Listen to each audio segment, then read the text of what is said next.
téléspectateurs de ITV asalaamaaleykum ñu ngi leen di nuyu bu baax tey amaat mbégte ànd ak yéen ci ganu matinal bi ñu leen ci gunge du lundi au vendredi saa su ne bu heure bi jotee souhaiter leen avant tout une très bonne semaine souhaiter également bonne chance à nos Lions ñi nga xamante ni tey dinañu def seen match bu njëkk ci Coupe d'Afrique des Nations bi Côte d'Ivoire di dalal suñu diggante ak Gambie à partir de 14h alors ganu matinal bi tey ñuy dalal Oumar Dramé moom mooy le coordonnateur du collectif interministériel des agents de l'administration sénégalaise xam ngeen ni bu yàgg ba léegi ñu ngi amal ay ñaxtu ci li nga xamante ni moom moo di seen nekkin ak bërëb ya nga xamante ni fa la ñuy liggéeyee li ni mel xeex bi fu mu toll lan mooy plan d'action yi nga xamante ni moom moo ci war a topp waxtaan yi ñu seq ak kilifa yi ana lan lañ ca jëlee lan la ñuy xaarandi lépp ci biir ganu matinal bi ak Oumar Dramé ñu ngi lay nuyu bu baax a baax di la dalal ci ganu matinal bi. jërëjëf Mohamed ñu ngi lay fay di lay remercier ci invitation bi di profito di remercier seen auditrice ak auditeurs yëpp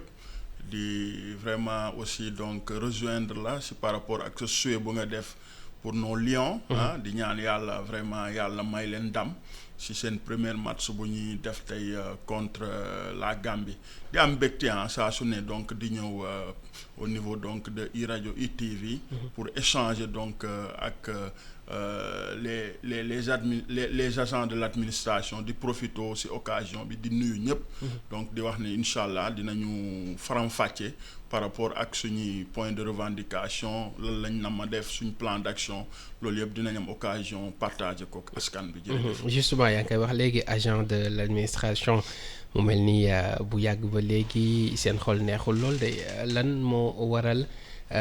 mouvement d'humeur bi nga xamante ni doon ngeen ko booba léegi lan mooy seen i ñaxtu.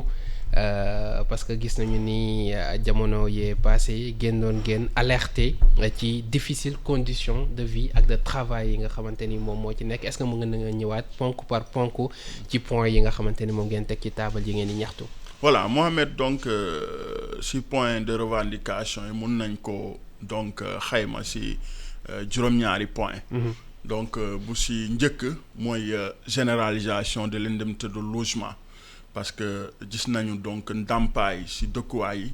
dafa nekk loo xam ne yelloo nañ ko dans la mesure où donc administration sénégalaise donc soo xoolee sur les 177 000 agents yu composé donc fonction publique ñuy émarger dans le budget de l'État soo xoolee presque donc ñu ci ëpp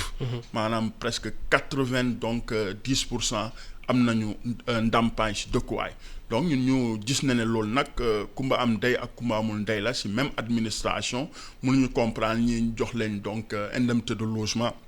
alors que ñeneen ñi amul loolu nag vraiment exigence bu ñuy def la au niveau du collectif nga xam ne je le rappelle 22 ministères ñoo ko sekk donc wax dëgg fa yàlla loolu moom mu nekk point bu central ci suñu point de revendication te bëgg nañ nag indemnité de logement boobu aussi ñu jox ko donc les agents donc tous les agents de l'État y compris aussi les contractuels parce que loolu mooy dëgg mooy yoon xam nga aussi donc location bi cher na donc voilà critères yu ñu dégagé woon pour indemnité de logement pense que loolu dépassé nañ ko fu mu ne nii ñëpp a yellool dëkkuwaay indemnité donc dëkkuwaay beneen point bi donc Mohamed mooy par rapport ak avant ngay jël foofu ci indemnité de logement bi est-ce que limub ñi nga xamante ni dañu ko am ak ñi ko amul dafa bari parce que gisoon nañ ay chiffres yoo xamante ni génne woon nañu ko que ni sur les 170 000 travailleurs seuls 140 ñoom ñoo ci yor. effectivement loolu noonu la demee pour won la ne donc ñooñu mun nañ ci lim donc les enseignants donc ñoo ëpp donc ci fonction publique am nañ ko ñu lim ci donc les forces de défense et de sécurité mun ci lim aussi yenn corps yi ak une partie de la santé parce que ñëpp amuñu donc pour won la ne indemnité de logement yi c'est à partir de 50 000 jusqu'à 1 million en fonction des catégories donc voilà ak aussi donc des fonctions ñun nag les interministériels nga xam ne ñun la ñuy gën a néewal si wàllum donc indemnité si administration te soo xoolee donc le gros du travail ñun ñoo koy def parce que donc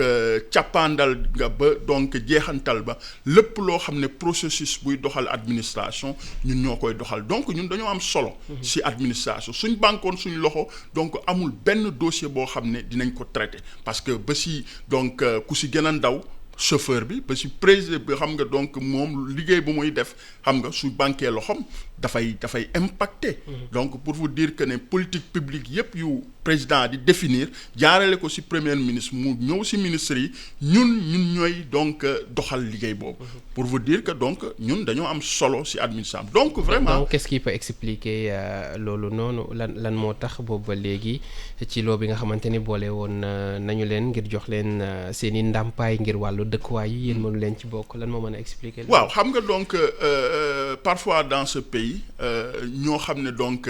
dañuy casse trop voilà donc en matière syndicale am benn organisation bu forte comme les enseignants la santé la justice donc am na ñoo xam ne sax amuñu indemnité de logement ci justice bokk nañ ci collectif bi donc tendance boobu lañ gis ne ñooñu suñu teg fëggee sur la table état dafay satisfaire am ñoo xam ne nag dañ nekk seen i coin kenn du leen dégg xam nga te alors que donc dañ ko yellool c'est légitime nekkul loo xam ne vraiment une nouvelle demande la nekkul donc augmentation bu ñuy laaj mais dañoo gis ne indemnité de logement munoo ko jox donc les autres qui sont dans l'administration bàyyi ñeneen yi donc yow jox am nga ñu ngi ko jox ñu si ëpp jox nga leen ko mais pourquoi pas nga bañ ko généraliser discrimination ngeen ko jàpp effectivement discrimination lañ ko jàpp te alors que vraiment loolu du dëgg du yoon gisoon nañ fi aussi ba ñuy augmenter salaire yi récemment en août 2022 boobu aussi dañoo bàyyoon en rade les interministériels collectif bi sax foofu la juddoo woon xam nga donc ñu def lu ñu war a def ba ñu tenir ñu en compte léegi nag si loolu nag dafa fekk ne am na ñoo xam ne dañ leen jox si indemnité complète comme spéciale complémentaire boobu comme ñun ñu ko joxee ba pare ñu fekk ñu amoon indemnité de logement donc pour vous dire que donc discrimination inégalité ba ak inéquité bi ba léegi donc c'est de mise moo tax ñun vraiment donc lenn rek la ñuy wax le gouvernement sur ce point ñun xam nga c'est pas à négocier c'est une exigence boo xam ne donc dañ koy wax parce que c'est légitime munoo jox ñi bàyyi ñale nañ ko généraliser jàmm na ñooy beneen point bi oui loolu bokk na ci 7 points yi ak beneen voilà beneen point bi mooy par rapport ak harmonisation indemnité de responsable indemnité particulière loolu lu muy tekki waaw indemnité particulière donc parfois c'est lié à des responsabilités yoo xam ne jox nañ la ko ci biir ministère bi soo xoolee donc ñun interministériel dañuy am ay responsabilités dañuy nommer ay chef de bureau chef de division te alors que donc indemnité particulière boobu soo ko comparé ak suñuy ñeneen ñooñ yu nekk donc dans d'autres ministères mais ful na ñetti yoon ñun suñu indemnité particulière xam nga loolu aussi dysfonctionnement interne au niveau de la fonction publique donc loolu aussi dañ bëgg ñu corriger ko donc loolu ci point yi la beneen bi aussi mooy la question des chauffeurs parce que gis nañ administration chauffeurs yi wax dëgg fa yàlla dañuy def liggéey bu am solo kilifa bépp boo gis donc muy dem bureau wala fu munta dem voyage séminaire chauffeur moo lay accompagner mais gis nañ ne chauffeurs yi donc amuñu indemnité de prudence chauffeurs yi amuñu yenn donc conditions yu baax yi nga xam ne dañ koy dund même parfois sax seen nekkin ci ministère yi amuñu fu ñuy dal donc loolu aussi dañoo ne il faut que président waxoon na ne chauffeurs yi ñu yokk seen indemnité de prudence parce que 60 000 la woon par an donc loolu xam nga ndaw na mu ne ñu doubler ko doubler bi sax donc dafa tuuti parce que chauffeurs yi mérité nañ plus ba léegi loolu vraiment donc gisuñ ko mooy troisième point bi beneen point bi mooy par rapport ak donc les contractuels yu nga xam ne ñu ngi ci ministères yi parce que ñooñu vraiment seen cas dañ ko war a jël en charge parce que mënuñu comprendre contractualisation pendant des années 10 ans 18 ans c'est inadmissible amuñu donc statut amuñu plan de carrière donc ñun foofu lu ñuy exiger pour que véritablement non seulement donc ñu définir leen plan de carrière ñu am statut ensuite ñu reverser leen donc dans la fonction publique. loolu donc waxtaan yooyu aussi amaloon nañ ko kilifa yi dinañ si ñëwaat. beneen point bi mooy suñuy nekkin au niveau donc des sphères ministérielles de Diamniadio ak au niveau des régions. parce que gis nañ ne accès bi au niveau donc des sphères ministérielles dafa difficile. Il y a pas un transport diversifié. ñaari xeetu transport moo am soit donc nga jël terre bi. wala donc sa propre auto te péage bi ngay jaar te gis nañ ne péage bi dafa cher carburant bi amuñu subvention par rapport donc ak suñuy déplacement au niveau de Diamniadio. donc loolu aussi bëgg nañ véritablement ci proposition yi ñu def ñu faciliter ñu xam nga accès ci terre bi subventionné ñu comme nu ñu koy gisee ci dans des autres pays. parce que ñun on est victime xam nga donc ñu jëlee ñun ñëpp ville lañ ne woon y avait pas de difficulté ñun ñoo doon transporter suñu bopp te amuñu indemnité de transport suñ demee ba ñu yóbbu ñu Diamniadio vraiment à 25 kilomètres de Dakar loolu donc on mérite véritablement ñu defal ñu indemnité de transport wala ñu teg ñu ci des conditions d'accès vraiment ñu mun a dem tranquillement def suñu liggéey. beneen bi mooy la restauration. gis nañ ne y a un monopole au niveau des sphères ministérielles avec donc des restaurants amoo beneen possibilité donc par rapport ak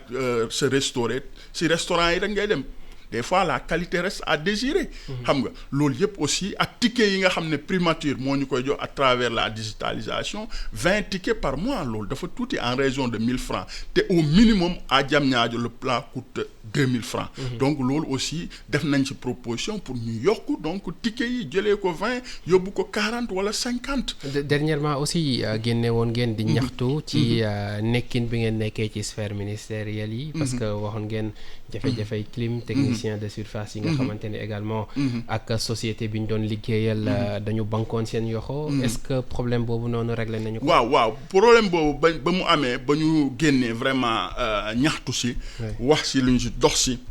yàlla def na pour l'instant saafara loolu moom c'était entre l'État ak donc société bu occupé exploitation. mais jusqu'à présent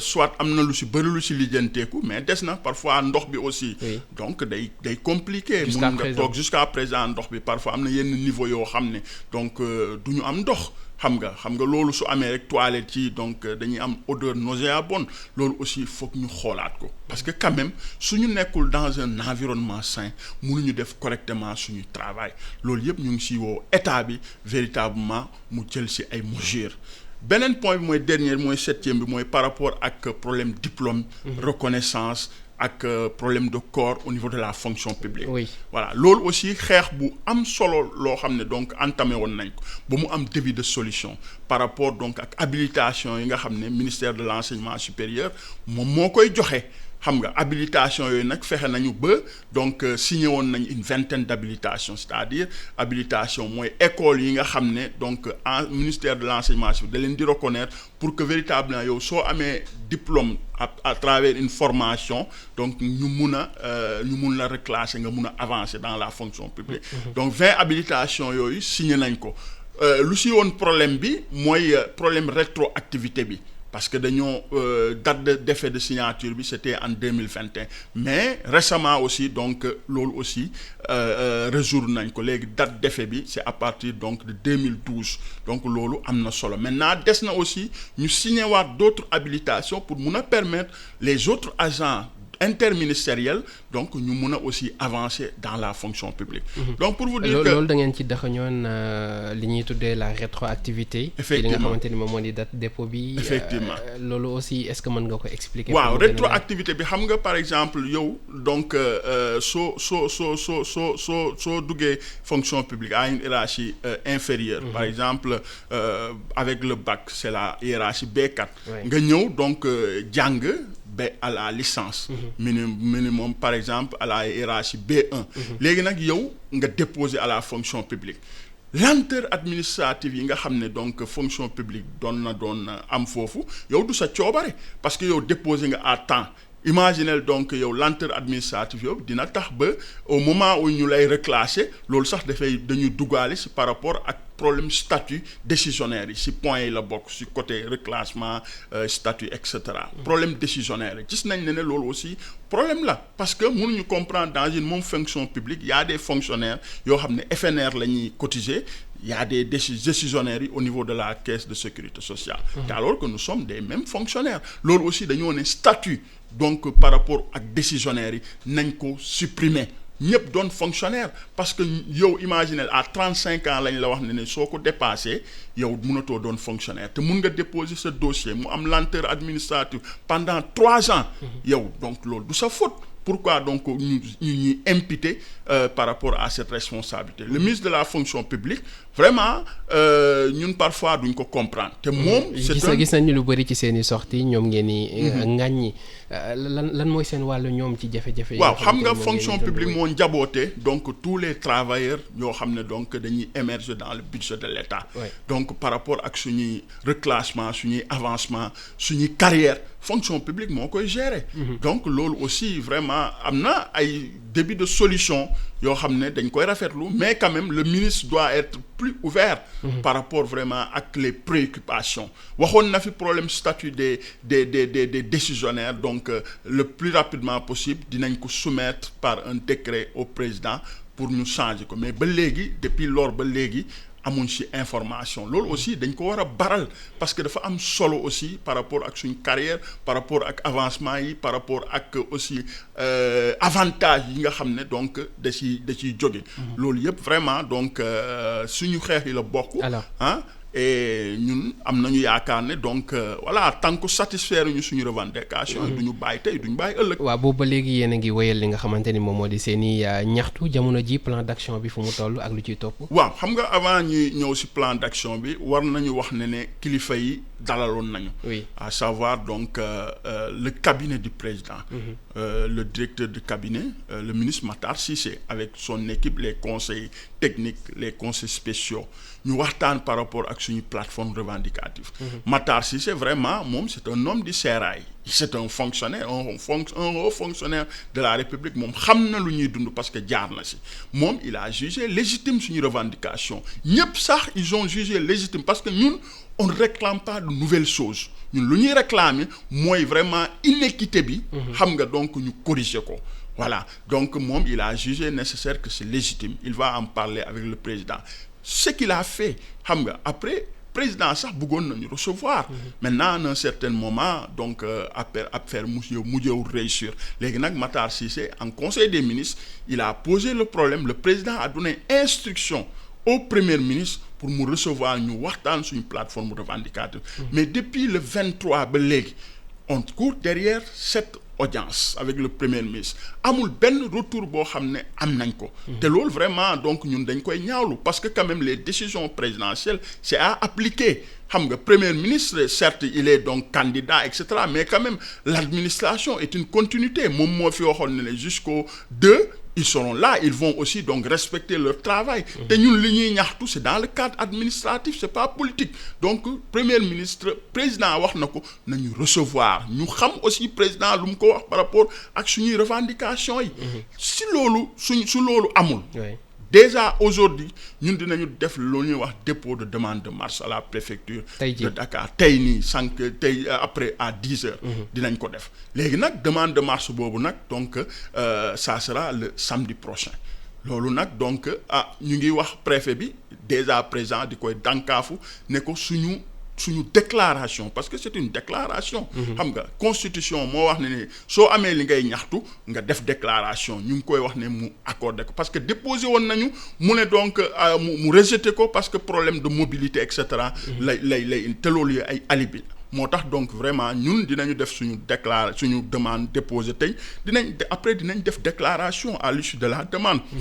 véritablement si donc rien n'est fait si le premier ministre ne nous reçoive pas parce que ñun suñu saafara donc difficulté si loxo premier ministre la nekk donc il faut que premier ministre mu recevoir ñu wax ñu lu ko président wax par rapport à ces points te man jàpp naa ne gëm naa ne su nekkee le président joxul woon suite par rapport à nos revendications kon du instruire le dossier donc man ma jàpp ne am na lu mu waxante ak premier ministre nañu recevoir ñu toog waxtaan ñu wax ñu lu mun a nekk ak lu munul ne parce que quand même donc ñun on ne demande pas l'impossible. Ce que nous demandons vraiment c'est légitime te véritablement dafa war a nekk donc nag suñu defee suñu marche qui va réunir donc l'ensemble des travailleurs des 22 ministères au niveau national comme au niveau déconcentré parce qu'au niveau des régions aussi nous avons nos membres. On va donc user de tous les moyens pour faire venir tout le monde ici à Dakar. Donc nag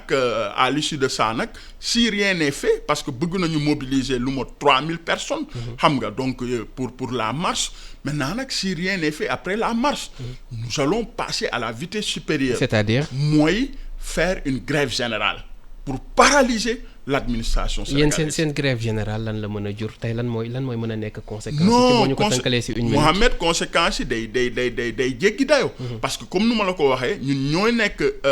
en amont comme en aval de toute politique publique définie par le gouvernement. Imaginez donc ba ci chauffeur donc su banquee loxoom mais ministre du mun a dem bureau, directeur du mun a dem bureau. Donc voilà ñun agents yi aussi parfois chauffeurs yi ñoo ñu conduire du ñu mun a dem bureau bay mun a dem donc di travailler sur les dossiers pour que véritablement kilifa yi mun a jot dossiers s'il y a des dossiers urgents yoo xam ne donc dafa laaj loo xam ne dañ ko war a traiter de façon urgente mais loolu dafay am ay impact. Ça veut dire que lépp la ñuy taxawal. dara du dox. Donc au niveau de l'administration, déjà on a déposé les préavis de grève pour être donc dans les règles. Si véritablement le gouvernement ne réagit pas, surtout le premier ministre, encore une fois de plus ñu ngi ñaan premier ministre suñu déggee wala ses collaborateurs na exécuter la décision du président parce que ñun le directeur de cabinet du président moo ñu ko wax. xam nga te Matar Cissé vraiment dalal bu ñu dalaloon xam nga wax ñu lu mu ñuy wax du nitu caaxaan. Très bien. ku demee ba wooñu ne leen premier ministre dina leen recevoir sous l'instruction du président il faut que cette décision soit appliquée ñu wax ñu lu ñu mun a. gouvernement bi donc suñu recevoir nañ ñu wax donc qu'est-ce qu'ils peuvent faire par rapport à nos revendications mais la question de l'indemnité de logement c'est pas à négocier. Très c'est bien. une exigence du collectif et on exige à ce que vraiment soit loolu ñu généraliser ko. Merci. jàmm na ñooy. Merci beaucoup Oumar Dramé di fàttali ne yow yaay coordonnateur du collectif interministériel des agents de l'administration sénégalaise ci ñaxtu bi nga xamante ni ñu ngi koy def ñu ngi lay sant bu baax te di la gërëm c'était un plaisir dalal la ci ganu matinal bi. Merci beaucoup Kandji maa ngi na am plaisir di ñëwaat fii à tout le temps donc di remercier ñëpp di wax ne donc ñu ngi wéyal xeex bi di koy continuer jusqu'à satisfaction totale de nos revendications jërëjëf. jaajëfal Fatima Kandiaye moo féete woon ci xarale gi ci kàddu gi Mohamed Kandji la woon jox leen rendez-vous ëllëg incha allah ak beneen invité merci à tous et excellente journée.